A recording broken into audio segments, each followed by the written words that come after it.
Harley Quinn needs a date. Is Batman free?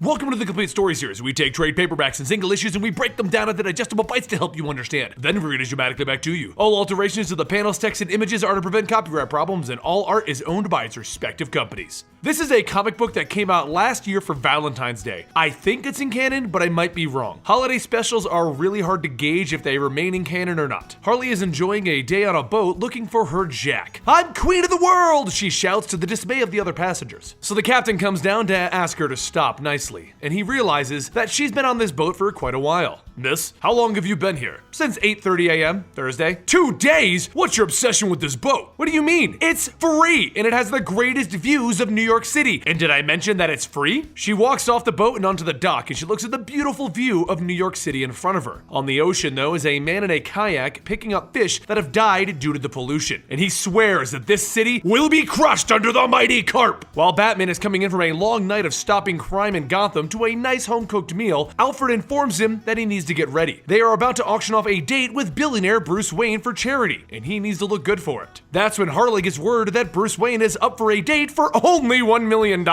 Only $1 million, guys. She turns to her friends, Tony and Eggy, and they devise a plan to rob the money from rich fat cats on Wall Street, because this money goes to the charity of cats and dogs. And you know, Bruce Wayne isn't too shabby himself. So Eggy and Tony come up with a plan while Harley gets a nap in. She has a crazy dream about Bruce Wayne and her new rich life, which ends with her shooting him and feeding him to sharks while he discusses kids with her. She wakes up scared of that nightmare, and her stuffed beaver tells her to go back to bed, where her next dream is a happy one with Bruce Wayne. That night, Harley and Tony load up an ice cream truck and they break into a man's house to break into his safe. Where is his safe? But he tells them that he doesn't have one. Harley doesn't believe him though. She wants to know where the safe is. All the rich people have safes. He once again explains that he doesn't have one. It's under his mattress, and Tony lifts it up to find $1 million.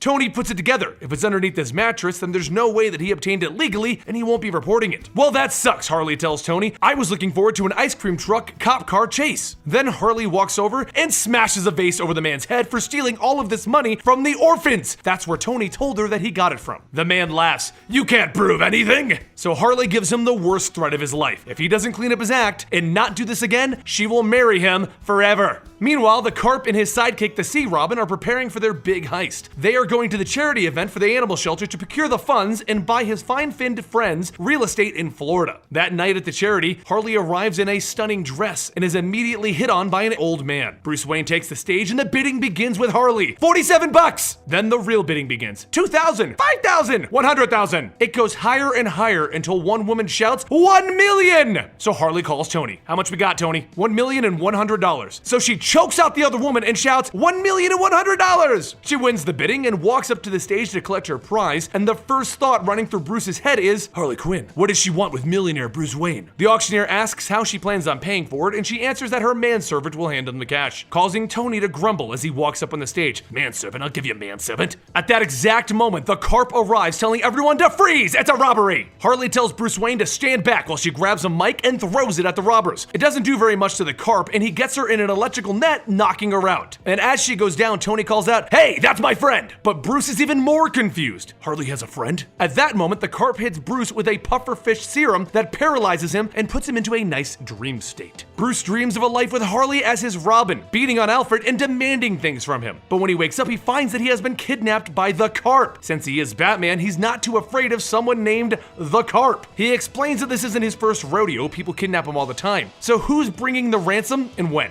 The Carp tells him it's his girlfriend. "My girlfriend? See, I told you, cop, that nut job is a stalker of his." "Doesn't matter. She said she'd be here with the money." Meanwhile, Harley is getting an old friend to help her and Tony track down Mr. Wayne. Poison Ivy narrows it down to the local aquarium, and then she gives Harley a big hug. "Enjoy your date, Harley." Harley asks her, "Aren't you jealous of my date?" "No, sweetie, jealousy isn't my thing." Harley leaps in to save the day, throwing tear gas at the aquarium and wearing a gas mask. She then hammer hits Carp and Sea Robin. Then she grabs Mr. Wayne, pulling him to safety and giving him something for his exposed skin and eyes. Following that, she calls the police and tells them where the villains are and where Bruce Wayne is, before leaving and reminding him that he owes her a date. Bruce is in shock. Is this the same Harley Quinn, the one that worked with the Joker? He takes her on a date where they have a great meal and she explains that she's back into counseling and managing a building. She's actually a landlord now. Then they take a night on the town where Bruce explains that he's a bit tired from everything going on. Can he rain check on the carriage ride through the park? So she gives him the most passionate kiss ever and says farewell with a massive sigh. 1 hour later on a rooftop, she's explaining everything to Tony, and as he leaves, Batman suddenly arrives. Harley asks him what he's doing so far from home, and he explains, "I'm here to thank you for a good friend of mine, Bruce Wayne.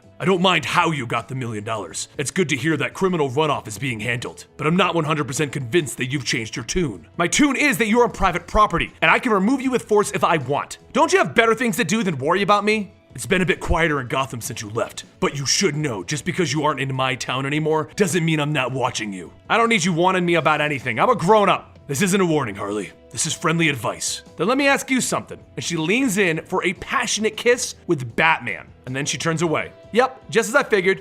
Nothing. You should do yourself a favor, Bats, and take some kissing lessons from your millionaire friend sometime. That guy could melt a diamond." And that is the Valentine's Day special of Harley dating Bruce Wayne and Batman. Honestly, I think it's a fun little story that came out last year, and like I said, I don't really know if it's a continuity. I don't see why it wouldn't be, but you never know with these holiday specials. I'm Benny the Comicstorian, and I'll see you guys next time right here.